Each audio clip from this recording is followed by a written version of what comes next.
Well, hello again, Krista. Hey, Barb. Nice to have everybody back for part 2 of our series.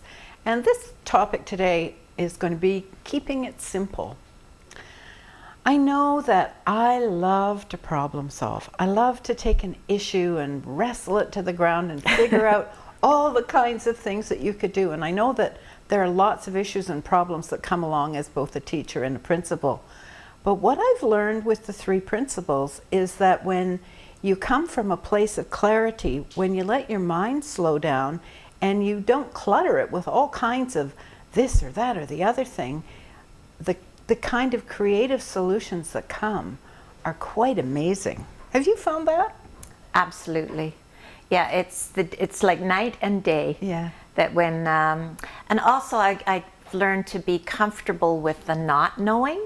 Mm-hmm. You take it in, and people are, various people come at you with their versions of what's going on and what needs to happen.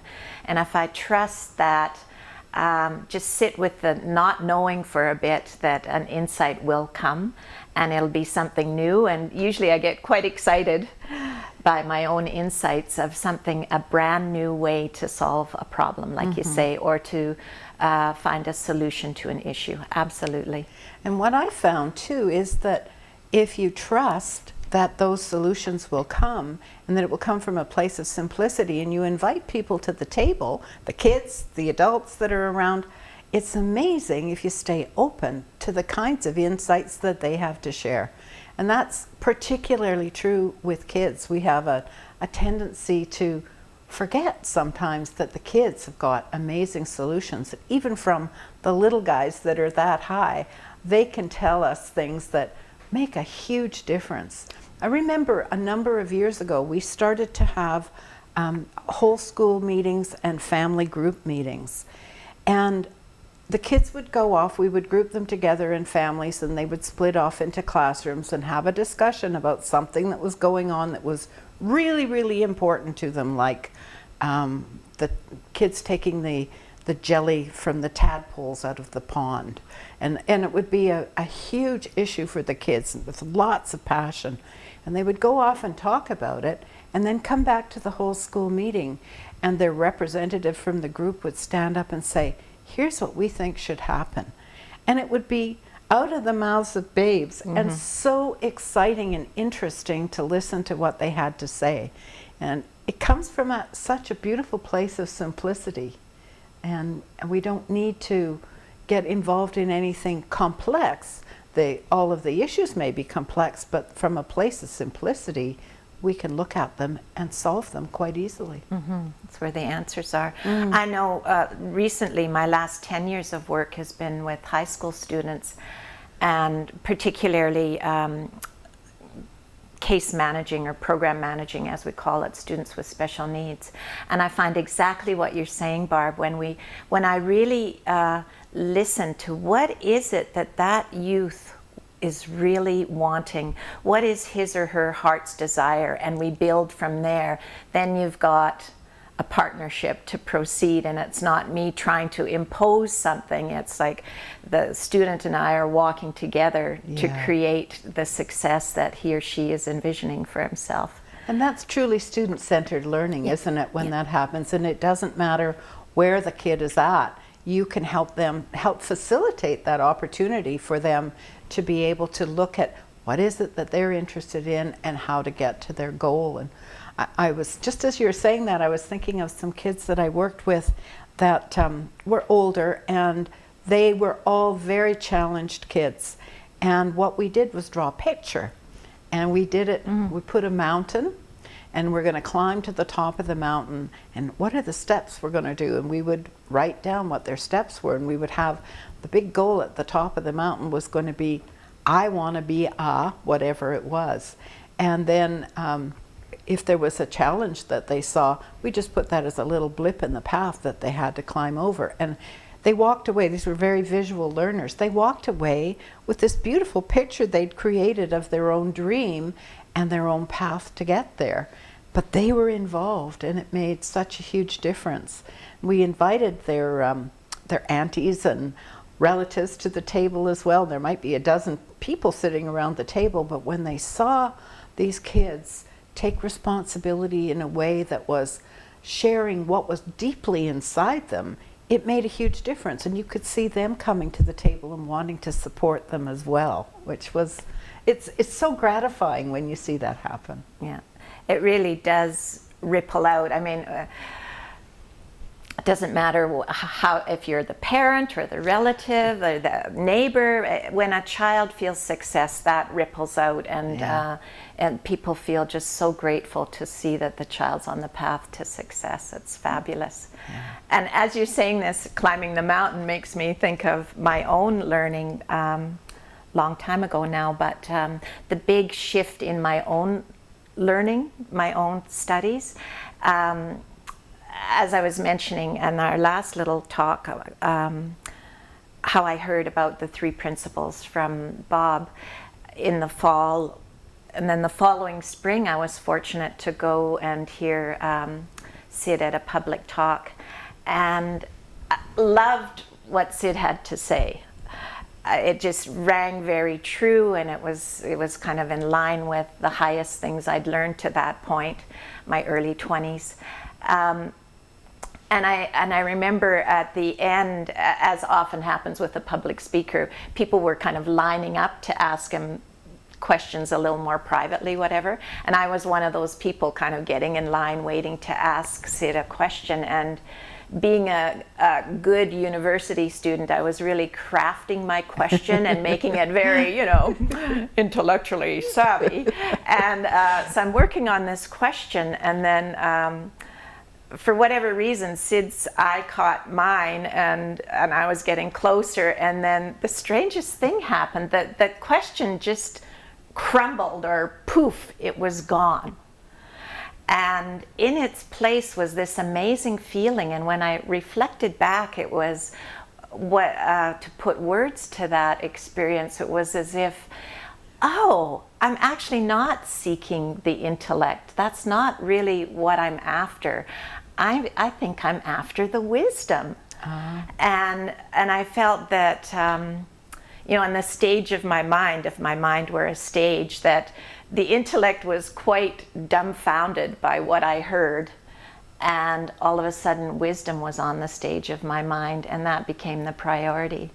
And so I left that weekend with just a really nice feeling. It just felt really good to hear so much truth in one evening.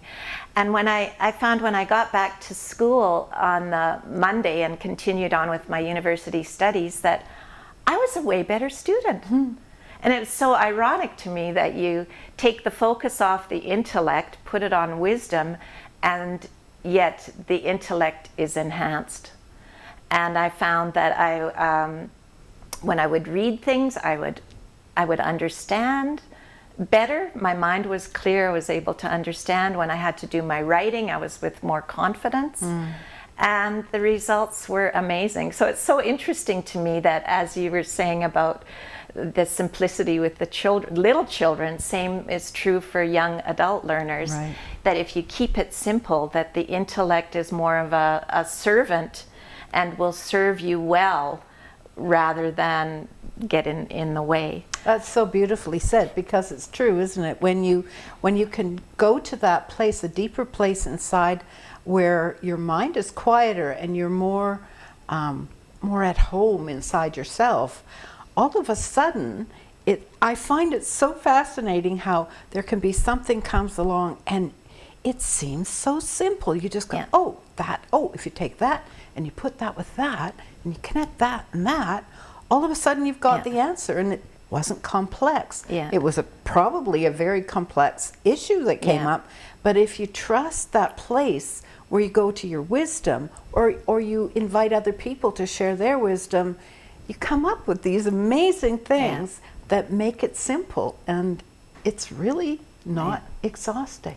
No. I think that might be what takes the stress away. Yeah, absolutely. The trusting and the knowing, and it's not a time thing, really. There's no I have to have an answer by such and such a time, and will I make it? It just seems to serve us without fail. I know later on, a couple decades later, after being a university student, Sid mentored me as a teacher, and one of the big things I learned was how to not take myself seriously. And this is finding those good results, yet not letting the intellect take credit with, oh, it's happy to do, that it would conceptualize a fabulous idea, and then you think your intellect is like, oh, well, that's a good idea, I'll just impose it on this situation. And Sid was very good about getting me to not take myself too seriously and poke fun at me when I would, because that's true. If you're too serious and your intellect takes credit, I'm back to where I was before I knew anything. Mm-hmm. And to be able to just to understand that, oh, this is a fabulous answer, but for the next situation there'll be another fabulous answer. I don't have to recycle and reuse this. I can be something brand new. There's no format that we can place on something. If we do that, then it just becomes a conceptual framework, rather than being a place that comes from wisdom and creativity. But when we can let that happen and let each moment be new, then we come up with new and fresh answers all the time. And people around us do too. So that's another piece of it, is our openness to hearing those fresh and new answers from other people, even when we're the one that's supposedly in charge. That's right. And that's a really and important almost especially thing. when we're in charge, people at the table feel heard, and often it can be a lot of people at the table. So to find common ground and a way to move forward is really heartwarming for the child and the family, especially. It may be a little bit ironic to think that you're in a school, it's about learning, it's about the intellect, yet we want to take the focus off of that and put it more onto the wisdom or the intuitive mind. And Einstein might be a great example. And one of his quotes is that the intuitive mind is a sacred gift, and that the rational mind is the faithful servant. And I love hearing how Einstein, when he solved problems, he would take on problems that took, even with his brilliant intellect, would take years to solve. But he had no problem with that. But he knew when he hit a wall when he was problem solving, he would go out and play on a swing or go for a bike ride or row in the boat. He understood when to back off the rational mind and just go for the more for the sacred gift. And I think the more we do that in this day and age in our schools, the better off we are, and the better the intellect can serve us, or the rational mind can serve us in our goals and dreams. And oftentimes we do exactly the opposite. If you've got something that you're trying to figure out, you want to wrestle it to the ground, and you stick with it, and you stay up till midnight, and you wrestle it to the ground. But if we can just know that if we just let go a little bit and go and allow ourselves to recreate, do a bit of recreation, do like Einstein did, ride your bike, go for a walk, go for a swim, be quiet, be still, shift, that the answers are going to come in a new way, and we'll find those kinds of solutions to the problems that we need to find. Yeah. It's really a wonderful thing, isn't it? Yeah. It's the opposite of what we think. Yeah, absolutely. And it always kind of tickles my fancy that once the answer appears on how to set up a child's program or whatever it may be, it's so obvious and it's so bang on that you go, but it didn't exist before. Where did that come from? Yeah, exactly. It's a creative idea, but once it's there, it makes such sense and easy for people to get on board, because it's, again, the custom answer for this situation. So in summary, keep it simple. Keep it simple, absolutely, especially with children, hey Barb? Yeah, don't they just pick up on the feeling? They sure do. When we keep it simple. They certainly do. So thank you for being with us again today, and we encourage you to watch part 2 of the Sydney Banks Long Beach series, and enjoy your time watching it and then your discussions afterward. Thanks. Thanks.